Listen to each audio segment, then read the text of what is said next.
Tubo ng niyog, isang mabisang mutya at gamit. Nakakita ka na ba nito?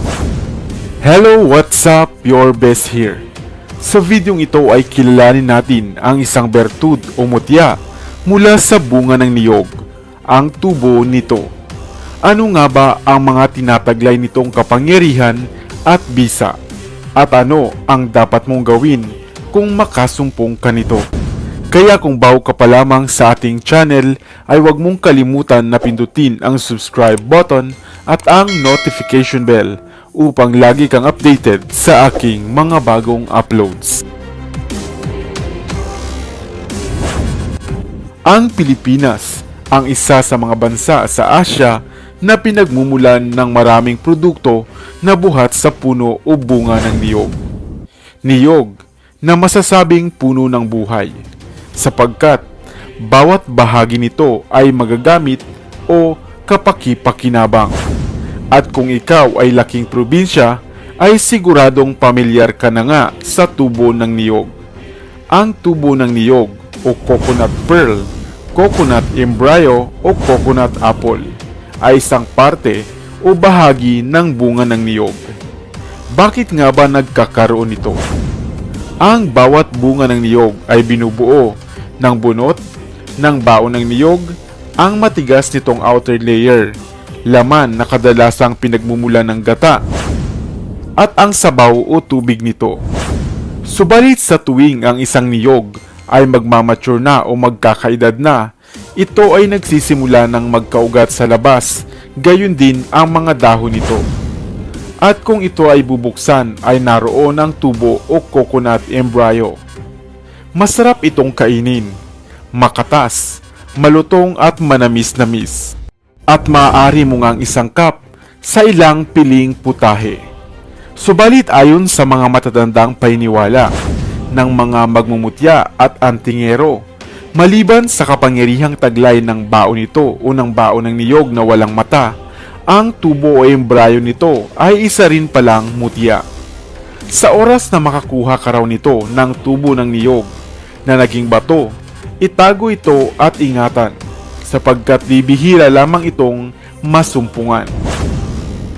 Ang mutya ng tubo ng niyog na ito ay isang mabisang pampaswerte sa negosyo man at kabuhayan. Isa rin itong tagabulag na upang hindi ka makita ng taong may masamang balak sa iyo. At higit sa lahat, ito ay isang mahusay na alagaan sa loob ng ating mga tahanan, dahil ito ay nagdadala pala ng kapayapaan at kaligtasan sa pamilya. Ibalot ito sa puti o sa pulang tela at huwag ipagyayabang.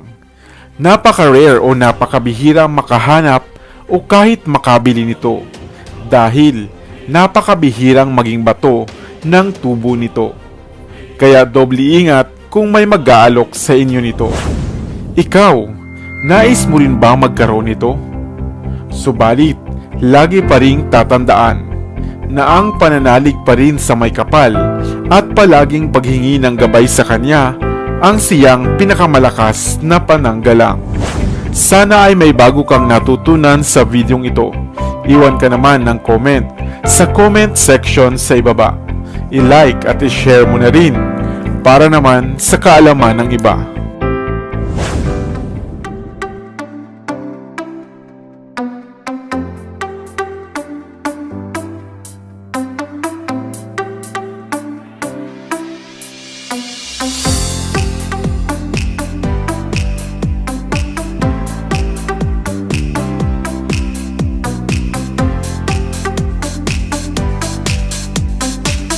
Nakakita ka na ba ng niyog na walang mata? O baon ng isang niyog na may iisang mata lamang? Alam mo ba na nagtataglay ito ng kapangyarihan at isang pangkalahatang gamit? Hello, what's up? Your best here. Sa video na ito ay pag-usapan natin ang bisa, gamit at galing ng bertud na makukuha sa baon ng niyog na walang mata. At kung papaano nga ba ito mas mapapalakas pa. Ang niyog, lalo na dito sa atin sa Pilipinas, ay isang puno na napakahalaga. Madalas nga rin itong tawaging puno ng buhay sapagkat bawat bahagi nito mula sa ugat, katawan, bunga at dahon ay sadyang kapaki-pakinabang. Ang ugat nito bilang halamang gamot. Ang katawan naman nito bilang gamit sa paggawa ng mga bahay at kagamitan ng tao. Ang dahon na maliban sa bigay nitong lilim ay maaari ring kainin at gamiting kasangkapan sa paggawa ng bubong ng bahay.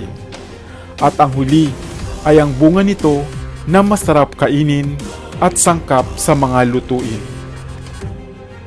Subalit alam mo ba na ang bunga pala ng niyog ay isang mabisa at pangkalahatang agimat na walang sinuman ang makasusupil kung ito iyong taglay. Lalo na nga ang bunga nito na nagtataglay ng bao na walang mata. Maaari din naman ang may isang mata o dalawang mata, subalit ang tatlo ay pangkaraniwan na lamang. Ang bao rin na walang mata ay pinaniniwalaang labis na mabisa sapagkat ayon sa paniniwalang Hinduismo, ito ay labis na kinasiyan ng kanilang Panginoong si Shiva. At dahil bibihira ka lamang makatagpo o makakita ng niyog na ganito, kung sakaling magkaroon ka nito, ay ito iyong gamitin ng tama. Ano nga ba ang bisa at gamit nito? Ang bao ng niyog na may isang mata, dalawang mata o walang mata ay isang mainam na proteksyon laban sa mga masamang elemento, kulam, barang, at isa ring tagaliwas na upang hindi katabla ng bala o hindi puputok ang baril kung itutuon ito sa taong nagtatanga ng bertud. Maaari rin itong gamiting pampaswerte sa negosyo, depende sa nasa loob ng baong ito. Ang magkatakip na bao ng niyog na walang mata ay pinapalakas rin sa pamamagitan ng paglalaman dito ng apat na makapangyarihang elemento, ang lupa, tubig, hangin at ang apoy. Ang mutya ng tubig na kadalasang ginagamit na proteksyon, ito ay makukuha sa mga anyong tubig na sadyang nagkukulay berde kung masisilayan ng sinag ng araw. Maaari rin naman ang mutya ng suso, palos at pulang korales bilang alternatibo. Pangalawa ay ang mutya ng lupa na umaahon lamang tuwing ika-10 siglo at muling umiilalim sa lupa kapag nasinaga na ng liwanag ng buwan. Pangatlo ay ang mutya ng hangin o ipo-ipo na makukuha naman sa buwawi o sa ipo-ipo. Subalit nararapat na alam ninyo ang ngalan nito sa Latin at Hebreo bago ito mapagana. Pang-apat ay ang mutya ng apoy o pangil ng kidlat. Ang mutya ng apoy naman na karaniwang kasama ng mutya ng tubig upang bumalanse sa kalikasan, o ang pangil ng kidlat na makukuha sa tinamaan nito gamit ang bagong hasang itak na pinahiran ng suka. At ang panghuli ay ang mga orasyon na maaaring ilaman kasama dito, o hindi kaya naman ay ang nakalimbag na ngalan ng Infinito Diyos na tanging siya lamang ang nagbigay. Minsan naman ay naglalaman din ito ng mga pampaswerteng bagay at mutya upang mainam na magamit sa negosyo at kabuhayan. Labis na mabisa ang baong ito na kahit nga ang laman ng bunga nito ng bao na walang mata ay maaring gawin lana o langis na mainam din sa kagamutan. Madalas na ginagamit ang bertud na ito ng mga kapatid nating antingero at marami na rin ang nagkaka-interes dito at minsan pa nga ay ginagawa na nga itong negosyo. Subalit laging tatandaan na ang bisa at galing nito ay laging nakadepende pa rin sa paniniwala at pananampalataya ng taong nagtatanga nito. Ang mga may hawak nito ay nararapat na may matibay at buong tiwala sa proteksyong hatid nito.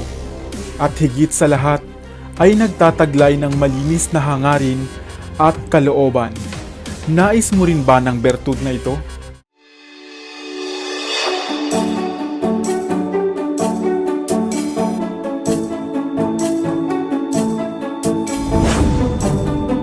Prutas na cherry. Gaano mo nga ba kakilala? Batid mo ba na sa tulong nito ay maaari mong maalis ang dinaramdam mong cellulitis? Hello, what's up? Your best here. Saan mo nga ba madalas makita ang prutas na cherry? Isang munting pulang prutas na masarap na kahit sa paningin pa lamang. Subalit hindi batid ng karamihan ang mga benepisyo at bisa nitong tinataglay. Lalo na nga ang karugtong nitong tangkay. Halika at baka makatulong ito sa dinaranas mong karamdaman. Ang prutas na cherry ay kilala nga natin bilang prutas na pangdekorasyon. Madalas silang inilalagay sa mga cake, sa alak o inumin at sa mga inihahandang dessert. Ito ay kumukumpleto nga sa magandang anyo ng mga pagkain. Ika nga, put the cherry on top. Subalit hanggang saan nga kaya ang nalalaman natin hinggil sa prutas na ito? Ang cherry ay isang prutas buhat sa halamang kapamilya ng prunus. Ang kilala nga nating prutas na cherry ay galing sa mga inaalagaang ligaw na cherry, sweet cherry at sour cherry o Prunus cerasus at Prunus avium. Ang salitang cherry rin ay tumutukoy sa puno ng cherry at sa bulaklak na cherry blossoms. Subalit ang pag-uusapan natin ngayon ay ang prutas na cherry. Isang mumunti at mapupulang bilog na prutas kung ilalarawan. Subalit ito ay kadalasang makikita nga na laging mayroong tangkay at doon mo nga ito nararapat hawakan. Madalas i-garnish ang cherry sa mga sweet desserts, inumin at mga baked products. Dahil nakadaragdag nga ito ng sarap sa paningin.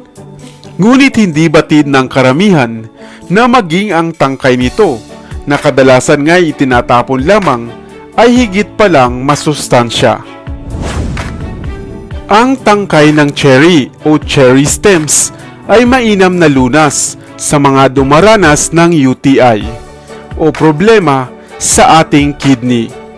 Makatutulong ito upang maiwasan ang pagkabuo ng bato sa bato o kidney stone. Sa tulong rin ng tangkay nito ay malilinis ang inyong tiyan laban sa mga masamang toxins.